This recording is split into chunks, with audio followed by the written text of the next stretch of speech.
Hey, Jeff, Ryan Chapman, Sooners and SI. In the you just talked about learning from Brent in year 1 to year 2, but what did you learn in that first 6 months as you guys were putting the roster together, as him coming in as a head coach or DC to be head coach, same thing that you're kind of going through? Yeah, I think as much as anything, still trying like heck to protect the pick and protect the locker room, addressing the needs that are on your roster immediately, while making sure you're getting the right people at the same time, which is easy to say and hard to do. But he was passionate about that, which was incredible for me. On the aisle, third row. Kaylee Jo Hummel, OU Nightly. Jackson Arnold had nothing but praise for you yesterday. Do you think that he's ready to compete as a starting quarterback in the SEC? I absolutely do. This is a guy that, again, was as good as there was in America coming out. Got better every single day for the calendar year that we had him, and we'll play at a really high level.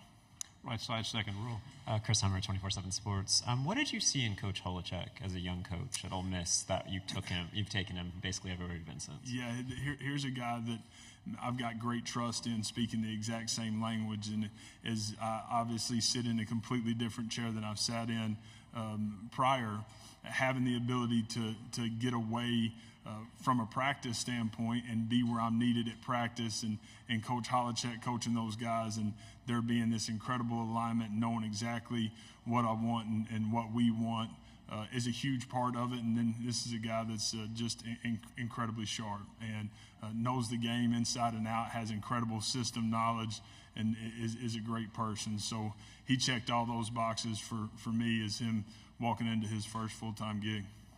Front row, and then pass the mic to your left. Michael Cobble from Baton Rouge, too, if I can. Just what do you like in your quarterback, Blake? What gives you a lot of confidence in him? And then the guys that we talked about kind of you stressing the importance of closeness. Yeah. They've been through a lot, obviously. Sure. So why was that important to be the table setter? Yeah, Blake for me is a guy that I saw in person. Obviously, a couple of different places, but I saw a guy that played with an incredible amount of passion, had all the physical tools. But I loved the way he played. And when I watched him in late November and early December, immediately said, this is our kind of guy. And for me, year one, getting us off the ground the right way, man, there's nothing more important than getting the right cue. And he's got everything that we want to be able to go have a really good year. And then the second part is through connection, to me, creates trust. And as you spend time and you're creating trust with your football team, your program, and your staff, as we're year one creating foundation, and you got to spend time with each other. And creating that connection inside our building has been incredibly important. I think when you feel connected with people, you'll give a little bit more, you'll be a little bit more accountable, and not wanting to let somebody down. Front row on the right. Eric Bailey with the Tulsa World. Jeff, I apologize for looking back and not going forward, but I've been asking a lot of people about the final drive, Texas, Oklahoma last year. Just can you take me back through that drive, just the play calling and the final scenario, the final throw? Did you ever replay that drive in your mind and just the final impact of what it meant just for you and for the program last year? Yeah, that was obviously an incredibly special moment, and you go back to guys that we leaned on in our time there as we were getting that thing off the ground, and Drake and Dylan to be able to get that drive going and then being able to go execute on the last play down there. There's a ton of special moments inside that, but for me, at some point, I'll probably reflect a little bit more than I have. But an incredible learning experience. There's familiarity, obviously, with Texas inside the league. We go there this year, and that's a good thing as well. Front row, AP. AP Stedham, AP and Kelly, as we see at Syndicate Radio. Coach, who's the person who gave you the best offensive point that you present to your team, no matter where it is? And then you've been to a lot of opening fall camps, and the head coach made the speech. Yeah. So you've probably been thinking about this for a while. What's something you would share that you might say in the first meeting to get the ball rolling for your team? Yeah, I think making sure that our guys understand, be exactly who we're meant to be, and don't be anything more than that. Everybody inside the room has this role, and embrace the role, take the role, and run with it. Everybody's role is a little bit different than the guy sitting next to him, but embrace your role, chase it with great attitude and great effort and great energy every single day, and let's be thankful and grateful we're getting to do what we get to do. On the right. Mike Roach, 24/7 Sports. Wanted to get your thoughts on the changing recruiting calendar with moving up earlier with being able to contact underclassmen, dead period all of July next year. How does that change kind of your overall strategy, and what are the pros and cons, I guess, you see of it? Yeah, I think it's just continuing to speed everything up, speed the process up. I do like the signing date moving up in December so that you don't have those open weekends. You can truly focus on your football team as you get ready for bowl prep and they're taking finals and doing those things. I think that's the right thing. July being all the way dead, there's two sides to that. Right now it just really cuts out about 6-7 days, 5 days of it being open. So for us, we're always going to find ways to adapt and then find a way to try to create advantage and go play by the rules. Left side on the aisle. Jeff McCoskey, WXXV Sports.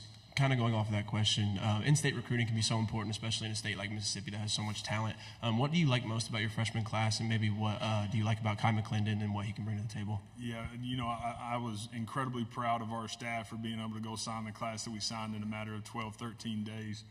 We've got some great young talent inside the building, which I'm really excited about. To me, that's how you build it to be able to go sustain. Is you do a great job inside of 5 hours. You give yourself the ability to be a developmental program and not live in the portal, but just go attract the best ones to address needs. And there's a lot of guys inside that freshman class, from the 4 receivers to a couple of D linemen like Kai, that again had a great senior year.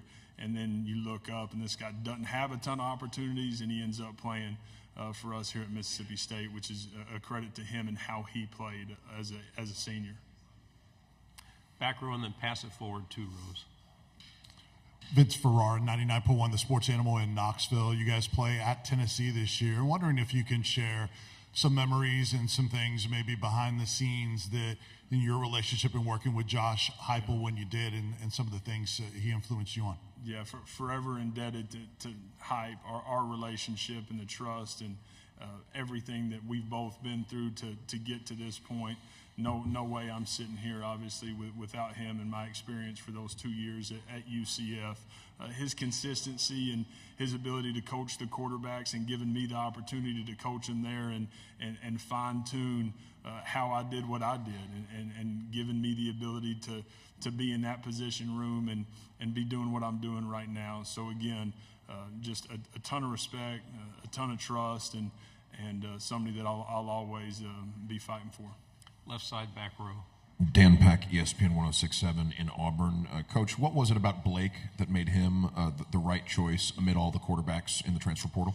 Yeah, I think the fact that he won a Big 12 championship, he had this incredible amount of experience. You put the tape on, and again, for me, is this guy our kind of guy?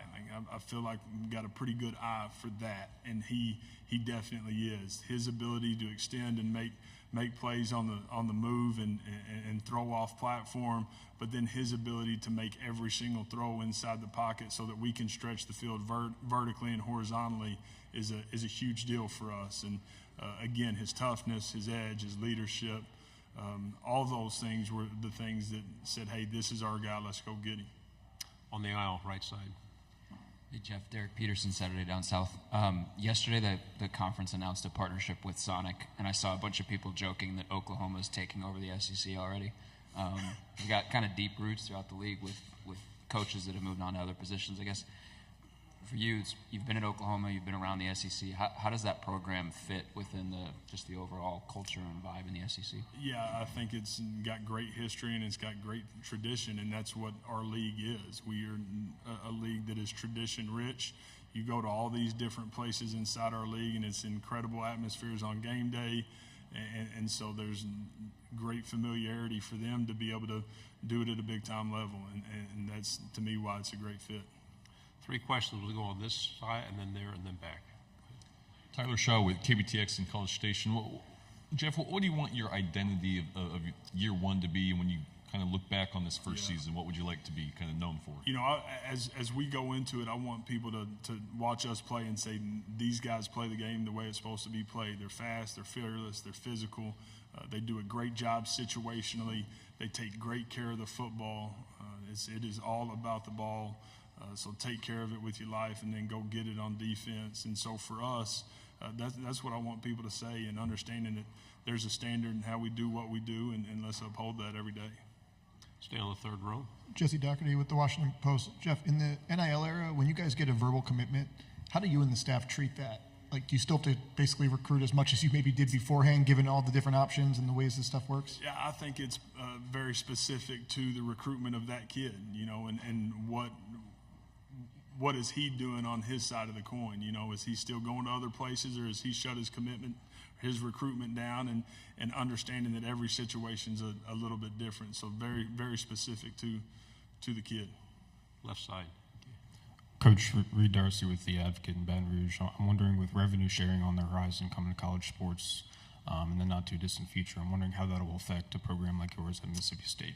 Yeah, as we move forward into that model, when that does happen, I think all of us will have a little bit better idea of what it needs to look like on a day-to-day. For us and the rules that we're playing by right now, I'm going to continue to focus on that. And we've got incredible amount of leadership and administration with Zach and with President Keenum, longest tenured SEC president. And so those guys are going to put us in a great position to go get done what we need to get done from a roster standpoint. We'll go one more question in the back. We have time. Coach, Coach Leach's shadow still, is long and he's well represented within the program. Your memories of Coach Leach and the impact he had on your career? Yeah, just so much respect for how he did what he did, and a man that did something that was so against the grain and created this great success with it, and was so incredibly true to himself, and mentioned it earlier. To me, that's the greatest advice, is be true to exactly who you are, be comfortable enough to, when it doesn't go perfectly, not throw it all away. Find a way to get better, find a way to tweak it, but remain true to exactly who you are, and he was the ultimate of that.